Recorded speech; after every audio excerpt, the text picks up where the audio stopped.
कर दी। मैंने मना कर दिया कि मैं अडानी ग्रुप को नहीं सौंपूंगा बिजली कंपनियां।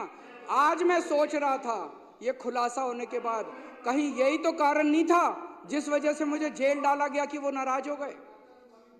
मैं आज बीजेपी वालों को चैलेंज करके बोलता हूं, चुनाव के पहले तुम ऐलान कर दो कि अगर तुम्हारी सरकार बनती है तुम अडानी को दिल्ली की बिजली कंपनियां नहीं दोगे। जैसे ही दिल्ली में सरकार, अगर गलती से इनकी सरकार बन गई, अगर दिल्ली के अंदर लोगों ने बीजेपी को वोट दे दिया, सबसे पहली कैबिनेट मीटिंग के अंदर ये दिल्ली की बिजली कंपनियों को अडानी को सौंप देंगे और दिल्ली में लोगों को बिजली इस्तेमाल करनी मुश्किल हो जाएगी। लोगों की पूरी तनख्वाह बिजली का बिल भरने में निकल जाएगी। माननीय अध्यक्ष महोदय,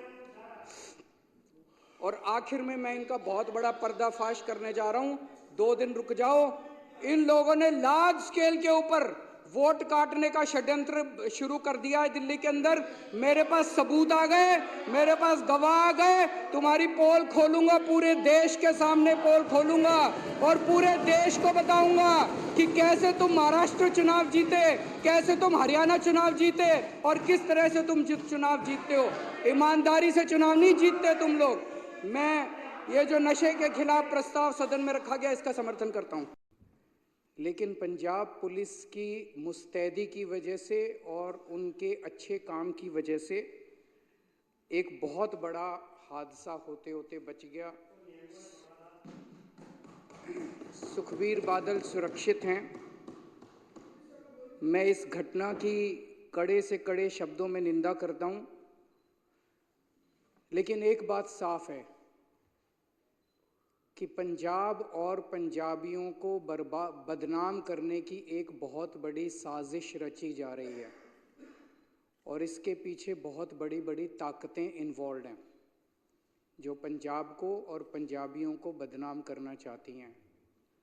आज जिस तरह से पंजाब पुलिस ने न केवल इस घटना को रोका पर एक मिसाल पेश की है पूरे देश के सामने कि किस तरह से कानून व्यवस्था को मुस्तैदी से बरकरार रखा जा सकता है। मैं पंजाब पुलिस की बहुत तारीफ करता हूं कि उन्होंने स्थिति को काबू किया और एक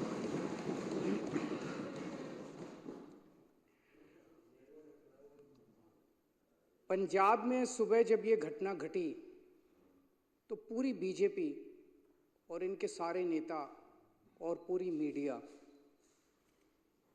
पंजाब में लॉ एंड ऑर्डर की पोजीशन को उठाना चालू कर दिया। पंजाब में तो हमने एक घटना को घटने से रोक लिया, लेकिन जब दिल्ली के अंदर सरेआम मर्डर हो रहे हैं, सरेआम शूट आउट हो रहे हैं, पूरी राजधानी गैंगस्टर्स के कब्जे में है, जगह जगह नशा बिक रहा है, महिलाओं के साथ बलात्कार हो रहे हैं, तब पूरी की पूरी बीजेपी ऊपर से नीचे तक चुप हो जाती है।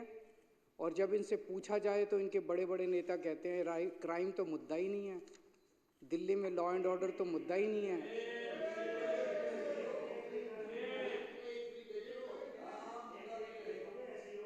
दिल्ली में खुलेआम लोगों के मर्डर हो रहे हैं और बीजेपी कहती है कि क्राइम मुद्दा ही नहीं है।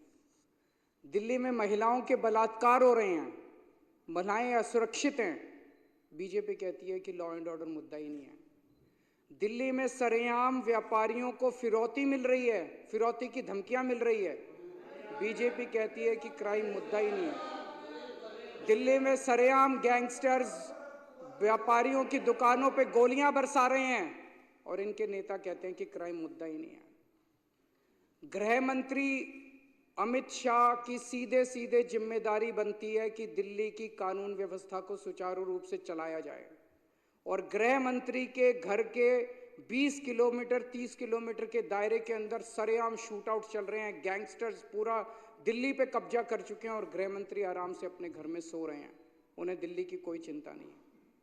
मैं पूछना चाहता हूं, क्या इस देश के अंदर एक वीआईपी की सुरक्षा और एक आम आदमी की सुरक्षा के अलग अलग पैमाने होने चाहिए? वीआईपी की भी सुरक्षा जरूरी है। आज सुखबीर बादल के ऊपर हमला हुआ, पंजाब पुलिस ने मुस्तैदी से उनकी सुरक्षा की, लेकिन जब दिल्ली के आम आदमी आज कल ट्रिपल मर्डर हुआ है देवली के अंदर, आज सुबह ट्रिपल मर्डर हुआ है। एक आदमी सुबह सुबह मॉर्निंग वॉक पे गया, जब घर वापस आया तो उसके माँ, उसकी पिताजी और उसकी बहन तीनों को उसने पाया कि उनका मर्डर कर दिया गया है। ये इनके लिए मुद्दा ही नहीं है, ये कहते हैं मुद्दा ही नहीं है। मैं पूछना चाहता हूं, क्या आम आदमी की सुरक्षा मायने नहीं रखती? क्या आम आदमी के जान की कीमत एक वीआईपी की जान से ज्यादा कम कीमती है? आप उस लड़के से पूछो जिसके 3 लोगों की मौत हो गई, उसके लिए तो सबसे ज्यादा वीआईपी उसके माता पिता और उसकी बहन ही सबसे ज्यादा वीआईपी थे। तो मैं इनको बीजेपी वालों को कहना चाहता हूं, तुम मेरे जितने मर्जी एमएलएज को गिरफ्तार कर लो, जितने मर्जी मेरे ऊपर लिक्विड गिरवा लो, जितने मर्जी मेरे ऊपर हमले कर लो, मैं तो दिल्ली के आम लोगों की सुरक्षा का मुद्दा उठाता रहूंगा जब तक मेरे ड्रग व्यवस्था के ऊपर, ड्रग्स का जो माहौल दिल्ली के अंदर हो रहा है, जिस पे अभी चर्चा चल रही है। मैं दिल्ली में जगह जगह कोने कोने में जा रहा हूं। इस टाइम कानून व्यवस्था इतनी ज़्यादा चरमरा गई है, खासतौर से जब से अमित शाह जी देश के गृह मंत्री बने हैं और उन्होंने दिल्ली की कानून व्यवस्था को संभाला है, तब से दिल्ली के अंदर पूरी दिल्ली की कानून व्यवस्था लगभग खत्म हो चुकी है। मैं काफ़ी समय चुप रहा क्योंकि मैं इस पे राजनीति नहीं करना चाहता था, लेकिन जब धीरे धीरे स्थिति कंट्रोल होने की बजाय बद से बदतर होती गई तो मेरे से चुप नहीं रहा गया, क्योंकि दिल्ली मेरे ही लोग हैं। पिछले कई दिनों से जब से मैं दिल्ली के कोने कोने में जा रहा हूं, जहां भी कोई कत्ल होता है, जहां भी कोई वारदात होती है, मैं जाता हूं, लोगों से मिलता हूं। जहां जाता हूं लोग कहते हैं जी नशे की बात, कोने कोने में नशा बिक रहा है। मैं परसों माननीय मुख्यमंत्री जी कालका जी की, इनकी विधानसभा कालका जी है, कालका जी के क्षेत्र में गया, वहां पे पदयात्रा होनी थी। मैं पदयात्रा कर रहा था, लोग मेरे कान में आके बोल रहे थे, लोगों को डर लगता है बात करते हुए भी, लोग मेरे कान, सर नशे की बात भी उठाओ सर हर दुकान के अंदर नशा बिक रहा है सर, हर दुकान में नशा बिक रहा है, किराने की दुकान में नशा बिक रहा है, पान वाले की दुकान में नशा बिक रहा है, पनवारी की दुकान में नशा बिक रहा है। कोने कोने में दिल्ली को इन्होंने नशे का व्यापार बना दिया। पूरी दिल्ली के अंदर चाहे अमीर हो चाहे गरीब हो, किसी का भी बच्चा, किसी का भी फैमिली मेंबर नशे से परे नहीं है। इस टाइम स्कूलों में नशा बिक रहा है, हर कोने कोने के अंदर नशा बिक रहा है। मुद्दा ये, और पिछले 5 साल में ये नशा बहुत ज्यादा बढ़ गया है। एक मैं रिपोर्ट पढ़ रहा था, ये archives.today करके कोई वेबसाइट है, इसमें लिखा हुआ है कि कठपुतली colony, a DDA official says that ever since he joined work in the area in 2021 as many as 300 people have died due to drugs। एक कठपुतली कॉलोनी, अकेली कठपुतली कॉलोनी के अंदर नशे की वजह से DDA का अफसर कह रहा है कि 300 बच्चों की मौत हो चुकी है एक कॉलोनी के अंदर। ये कोई छोटी बात नहीं है। मैं इनसे भी कहना चाहता हूं कि राजनीति अलग है, लेकिन हमारे बच्चे मर रहे हैं, हम सब लोगों को मिलकर साथ काम करना चाहिए, बच्चों को बचाने के लिए काम करना चाहिए, इस पर राजनीति नहीं होनी चाहिए। ये नशा आ कहां से रहा है? दिल्ली में तो नशा पैदा होता नहीं है, हमारे दिल्ली के अंदर तो नशा मैन्युफैक्चर भी नहीं होता। ये नशा आ कहां से रहा है? मैं इस सम्मानित सदन के समक्ष कुछ डेटा रखना, कुछ इंसिडेंट्स रखना चाहता हूं। कहां से आ रहा है मुझे भी नहीं, लेकिन कुछ इंसिडेंट्स हैं। 1 अक्टूबर को दिल्ली के महिपालपुर में 562 किलो कोकेन और 40 किलो मैरिजुआना पकड़ा गया। ये गुजरात से आया था। 10 अक्टूबर को 208 kilo cocaine Ramesh Nagar waste Delhi से पकड़ी गई। ये गुजरात से आई थी। जब इन दोनों का पता चला, यहां गुजरात से अंकलेश्वर से आए थे, तो 13 अक्टूबर को अंकलेश्वर में वहां पे जब रेड हुई तो वहां 518 किलो और कोकेन मिली।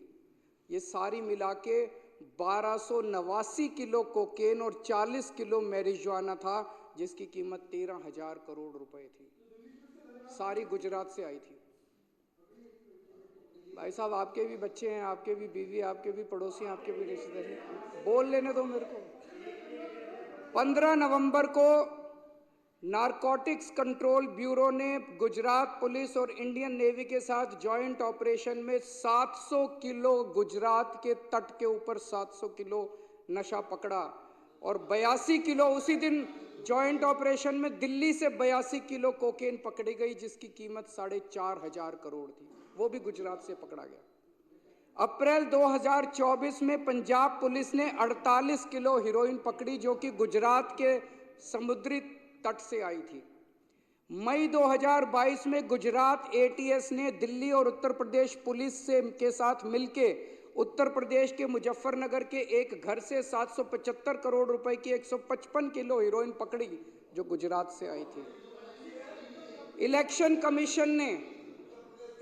कमीशन ने 20 मई को अपनी प्रेस रिलीज में बताया है कि कैसे गुजरात जो है वो देश में नशे का गढ़ बन गया है। उनकी प्रेस रिलीज में लिखा है कि लोकसभा चुनाव के दौरान 30,959 करोड़ रुपए की ड्रग्स पकड़ी गई, जिसमें से 1189 यानी कि 30% नशा केवल गुजरात से पकड़ा गया।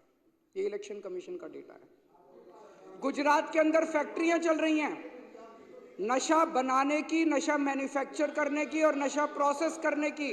गुजरात में फैक्ट्री चल रही है। अवकार ड्रग्स लिमिटेड अंकलेश्वर में चल रही है। अवसर एंटरप्राइजेज अंकलेश्वर में चल रही है। सेखा गांव भरूच डिस्ट्रिक्ट में एक केमिकल फैक्ट्री चल रही है जहां पे मैन्युफैक्चरिंग होती है। सावली तालुका वडोदरा के अंदर एक अंडर कंस्ट्रक्शन फैसिलिटी है जहां पे नशे का मैन्युफैक्चर होता है। खुलेआम फैक्ट्रियां चल रही हैं गुजरात के अंदर जहां पे। और ये नशा आता कहां से है? रॉ मटेरियल कहां से आता है? रॉ मटेरियल आता है समुद्र के रास्ते। गुजरात का जो पोर्ट्स है, मुंद्रा पोर्ट खासकर, सितंबर 2021 में 3000 किलो हेरोइन पकड़ी गई मुंद्रा समुद्री पोर्ट से। मुंद्रा पोर्ट से 21,000 करोड़ रुपए की, जो भारत के इतिहास में सबसे बड़ी रिकवरी थी। 21,000 करोड़ रुपए की 3,000 टन। और उन्हीं दिनों अखबारों में छपा कि 3 महीने पहले जून के महीने में 2021 में 24,000 किलो हीरोइन 70,000 करोड़ रुपए की बिना पकड़े निकल गई थी देश के अंदर, उसी तट से। ये अखबारों के अंदर छपा था। मई 2022 में 52 किलो कोकेन 500 करोड़ की पकड़ी गई मुंद्रा पोर्ट से। जुलाई 2022 में 375 करोड़ की 75 किलो हीरोइन पकड़ी गई मुंद्रा पोर्ट से, जो कि पंजाब ले जाई गई। जुलाई 2024 में 110 करोड़ की ट्रेमेडोल पकड़ी गई मुंद्रा पोर्ट से। ये तो पकड़ी गई, जो मुंद्रा पोर्ट से चली गई उसका पता नहीं। तो मोटे मोटे तौर पे निष्कर्ष क्या निकलता है? निष्कर्ष ये निकलता है अध्यक्ष महोदय, और एक अखबार की खबर के मुताबिक पिछले कुछ वर्षों में 2.5 लाख करोड़ रुपए की ड्रग्स जो है वो गुजरात के अंदर पकड़ी गई है। 2.5 लाख करोड़ रुपए की। इससे निष्कर्ष क्या निकलता है कि समुद्र के रास्ते मुंद्रा पोर्ट से ड्रग्स देश में एंटर कर रही हैं, रॉ मटेरियल एंटर करता है। गुजरात के अंदर ढेर सारी फैक्ट्रियां लगी हुई हैं और उन फैक्ट्रियों के अंदर उसकी मैन्युफैक्चरिंग होती है, प्रोसेसिंग होती है और वहां से पूरे देश के अंदर बांटी जाती है। पंजाब, उत्तर प्रदेश, हरियाणा, राजस्थान, मध्य प्रदेश, कहीं भी आज नशा पकड़ा जा रहा है। पता चला कहां से आया? गुजरात से आया। इनके दोस्त अडानी कंट्रोल करते हैं उनके। अच्छा महावर जी, अच्छी बात नहीं है ये महावर जी, अब ये ठीक नहीं है, प्लीज। ये वायर मैगजीन की रिपोर्ट है जो कहती है कि जब अडानी ग्रुप से ये प्रश्न पूछे गए उनके पास इसका कोई जवाब नहीं था। ये प्रश्न खड़े करता है। मैं किसी पे दोषारोपण नहीं करता, लेकिन हम देश के नागरिक हैं, आजाद नागरिक हैं। हमारे बच्चों का भविष्य का सवाल है। पूरे देश के एक पूरी पीढ़ी खराब हो जाएगी। पूरे देश को नशे के अंदर झोंका जा रहा है और ये बहुत बड़ा षड्यंत्र चल रहा है। तो प्रश्न तो उठता है, इस देश के अंदर नशा कंट्रोल करने की जिम्मेदारी एक व्यक्ति के ऊपर है, गृह मंत्री अमित शाह। अमित शाह की जिम्मेदारी है कि पूरे देश के अंदर नशा कंट्रोल करे। उनकी आंखों के नीचे, उनकी निगरानी के नीचे पूरे देश में नशा बट रहा है और गुजरात से नशा आ रहा है। नंबर 1। नंबर 2, गुजरात उनका होम स्टेट है। उनका होम स्टेट आज गुजरात गढ़ बन गया है नशे का। और मैं गुजरातियों के लिए भी मेरे मन में सहानुभूति है, क्योंकि गुजरात से जो नशा निकल रहा है वो गुजरात के अंदर भी पूरी तरह, गुजरात के बच्चे, गुजरात के युवा भी नशे के अंदर धकेले जा रहे हैं। तीसरी चीज, जिस पोर्ट से नशा आ रहा है, हम सब जानते हैं वो अमित शाह जी के दोस्त हैं। अमित शाह जी का होम स्टेट, अमित शाह जी की निगरानी और अमित शाह जी का दोस्त जिस पोर्ट के जरिए आ रहा है, इतने बड़े स्तर के ऊपर नशा क्या बिना सरकारी संरक्षण या बिना सरकारी लापरवाही के हो सकता है? नहीं हो सकता। तो लोग ये प्रश्न कर रहे हैं कि क्या इसमें सरकारी मिलीभगत भी हो रही है पूरे देश के अंदर जो नशा बिक रहा है? और अगर सरकारी मिलीभगत है तो वो केवल नीचे के लेवल की है या टॉप तक मिलीभगत है? हमारी पूरी पीढ़ी का सवाल है। दिल्ली के ये सारी रिसर्च मैंने क्यों की है? सारी रिसर्च क्यों? क्योंकि पिछले दिनों में जहां जा रहा हूं, कल शालीमार बाग की झुग्गियों के अंदर गया, इनसे पूछिए, जिससे मैं बात करूं वही कहे सर यहाँ नशा बहुत बिक रहा है, सर यहाँ नशा बहुत बिक रहा है।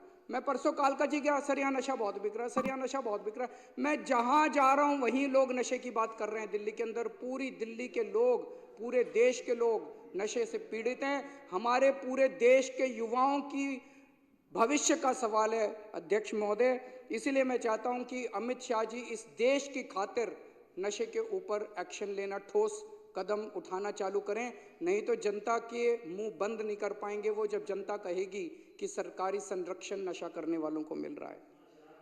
तीसरी बात मैं ये उठाना चाहता हूं जो जरूरी है, वो है बिजली की।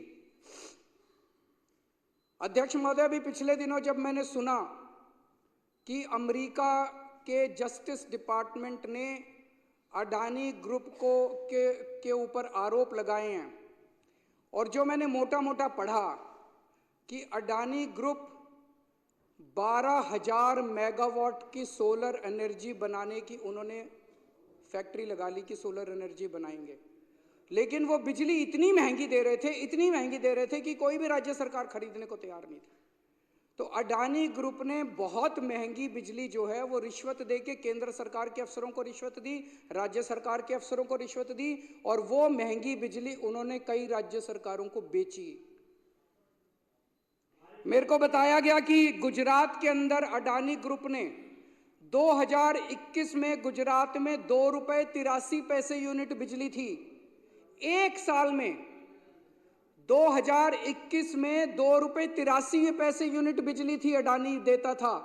2022 में ये बढ़ा के 8 रुपए 83 पैसे कर दी, 4 गुना बिजली के रेट कर दिए मात्र एक साल में, क्योंकि बीजेपी की सरकार है, बीजेपी इनके साथ मिली हुई है। आज इस सदन के अंदर मैं पूरी जिम्मेदारी के साथ बताना चाहता हूं, खुलासा करना चाहता हूं कि मेरे ऊपर जब मैं मुख्यमंत्री था, मेरे पर प्रेशर डाला गया कि दिल्ली की बिजली कंपनियों को अडानी को सौंप दो। अगर आज मैंने दिल्ली की बिजली कंपनियों को अडानी को सौंप दिया होता, मैं दिल्ली के लोगों को कहना चाहता हूं कि आप बिजली खपत करने लायक नहीं बचते। दिल्ली में बिजली इतनी महंगी हो जाती कि ना दिल्ली सरकार सब्सिडी दे पाती और ना आप अपनी कमाई से दिल्ली की बिजली का अपना बिल भर पाते। जब मैंने बंद कर दी, मैंने मना कर दिया कि मैं अडानी ग्रुप को नहीं सौंपूंगा बिजली कंपनियां। आज मैं सोच रहा था, ये खुलासा होने के बाद, कहीं यही तो कारण नहीं था जिस वजह से मुझे जेल डाला गया कि वो नाराज हो गए। मैं आज बीजेपी वालों को चैलेंज करके बोलता हूं, चुनाव के पहले तुम ऐलान कर दो कि अगर तुम्हारी सरकार बनती है तुम अडानी को दिल्ली की बिजली कंपनियां नहीं दोगे। जैसे ही दिल्ली में सरकार, अगर गलती से इनकी सरकार बन गई, अगर दिल्ली के अंदर लोगों ने बीजेपी को वोट दे दिया, सबसे पहली कैबिनेट मीटिंग के अंदर ये दिल्ली की बिजली कंपनियों को अडानी को सौंप देंगे और दिल्ली में लोगों को बिजली इस्तेमाल करनी मुश्किल हो जाएगी। लोगों की पूरी तनख्वाह बिजली का बिल भरने में निकल जाएगी। माननीय अध्यक्ष महोदय, और आखिर में मैं इनका बहुत बड़ा पर्दाफाश करने जा रहा हूं, 2 दिन रुक जाओ। इन लोगों ने